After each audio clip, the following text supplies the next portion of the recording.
Филармония улуттук университетке жакын жерден 3 бөлмөлүү квартира сатылат туугандар. Азыр мен балконунда турам. Бул кире бериши. 3 бөлмөлүү квартира туугандар, 105 квадрат метр. Мынакей бул холдон калган жерге өтүп кете алабыз. Жана киргенде оң тарапта бир ажаткананын бөлмөсү, жана ал жакта дагы ажаткана жана ванна бир бөлмөдө бар. Жалпысынан 105 квадрат метр. Киргенде оң тарапта мынакей бул кухня экен.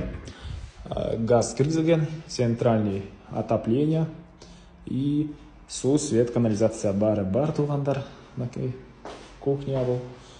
Кухнядан балконго, негизинен кухнядан жана 3 бөлмөдөн тең балконго чыгып кете аласыздар.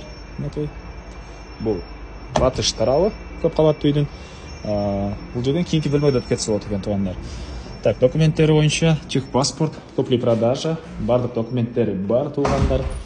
Андан ары и ушул 3 бөлмөлөрдөн сырткары бул жерде өзүнчө бир мондай бөлмө.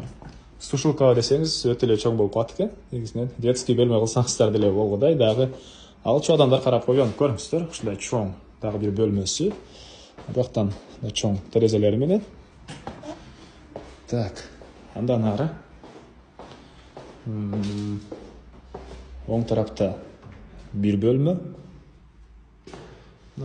Бул жактан деле балконго чыгып кете аласыздар.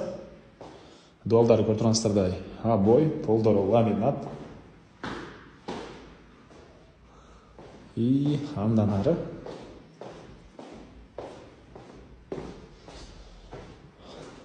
бул жакта ванна, душ, ажаткана. Негизинен балдарыңыздар НАЦта окуса же юридический академияда деле жакын, ал жакта окуса, бул жерде бизнес-центрлер деле бар. Ошол жердегилер үчүн эң эле жакшы вариант бул мынакей экинчи бөлмөбүз туугандар.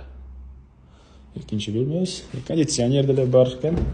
И мынакей бул жактан деле балкон. Кыскасы 3 бөлмөдөн и кухнядан бардык эле бөлмөлөрдөн балконго чыгып кете аласыздар. Мынакей Национальный университет, Филармония, бизнес-центрлер, Турусбекова жана Фрунзе көчөсүнүн кесилиши болуп калат. 3-чү бөлмөнү көргөзөйүн да, анан баасын айтайын бул квартиранын туугандар. Сиздер деле күзөп турсаңыздар керек. Бул мынакей 3-чү бөлмөсү улуттук бөлмө экен. Так, бул 105 квадрат метр болгон 3 бөлмөлүү квартиранын баасы $105,000. Сүйлөшүү болот. Эсинин номери 0771 00 00 31. 0771 00 00 31. Коросунда машина койгонго жай, балдар ойногон аянтчалар деле бар. Аларды YouTube'дан базар жок деп издеп шашпай көрсөңүздөр болот туугандар.